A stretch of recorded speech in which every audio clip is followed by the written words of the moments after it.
"Fiddlesticks," says Maureen. Everyone else says crap or balls, but Maureen's current gear, being Victorian sprigged muslin, demands an appropriate vocabulary. "Fiddlesticks." If Erica says her bald patches are anything to do with Derek, she's lying. It's alopecia.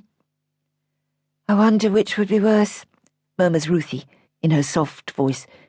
"To have a husband who tears your hair out in the night, or to have alopecia?" Ruthie wears a black-fringed satin dress, exactly half a century old, through which, alas, Ruthie's ribs show even more prominently than her breasts. Ruthie's little girl, Poppy, at 4, too old for playgroup, too young for school, wears a long, white, yellowish, cotton shift, which contrasts nicely with her mother's dusty black. "At least the husband might improve, with effort," says Alison. "Unlike alopecia. You wake up one morning with a single bald patch, and a month or so later there you are, completely bald.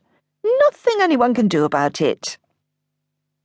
Alison, plump mother of 3, sensibly wears a flowered Laura Ashley dress, which hides her bulges. "It might be quite interesting," remarks Maureen, "the egghead approach. One would have to forego the past, of course, and go all space age, which would hardly be in keeping with the mood of the times." "You are the mood of the times, Maureen," murmurs Ruthie, as expected. Ruthie's simple adulation of Maureen is both gratifying and embarrassing. Everyone agrees. Everyone agrees, on the other hand, that Erica Bisham of the bald patches is a stupid, if ladylike, bitch. Maureen, Ruthie, and Alison are working in Maureen's premises off the King's Road. Here, Maureen, as befits the glamour of her station, the initiator of Moromania, meets the media, expresses opinions, answers the phone, dictates to secretaries, mail, selects and matches fabrics, approves designs, and makes, in general, multitudinous decisions. Although not, perhaps, as multitudinous as the ones she was accustomed to make in the middle and late 60s, when the world was young and rich and wild. Maureen is 40, but you'd never think it.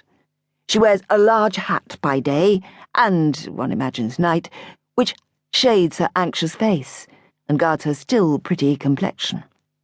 Maureen leads a rich life. Maureen once had her pubic hair dyed green to match her fingernails, or so her husband Kim announced to a waiting, such were the days, world. She divorced him not long after, having lost his baby at 5 months. The head of the fetus, rumour had it, emerged green, and her National Health Service GP refused to treat her any more, and she had to go private after all. She, with her Marxist convictions. That was 1968. If the state's going to tumble, let it tumble. The sooner the better. Drop out, everyone. Moromania magnifique. And off goes Maureen's husband, Kim, with Maureen's au pair. A broad-hipped, big-bosomed girl.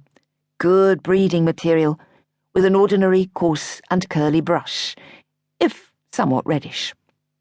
Still, it had been a good marriage, as marriages go, and as marriages go it went. Or so Maureen remarked to the press, on her way home, 6 beds, 6 baths, 4 recep, American kitchen, patio, South Ken, from the divorce courts. Maureen cried a little in the taxi when she left her public well behind, partly from shock and grief, mostly from confusion that beloved Kim, who so despised the nuclear family, who had so often said that he and she ought to get divorced in order to have a true and unfettered relationship, that Maureen's Kim should have speeded up Maureen's divorce in order to marry Maureen's au pair girl before the baby arrived. Kim and Maureen had been married for 15 years.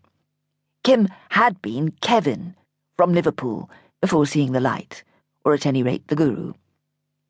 Maureen had always been just Maureen from Hoxton, East London, remained so through the birth, rise and triumph of Moromania. It was her charm. Local girl makes good. Maureen has experience of life. She knows by now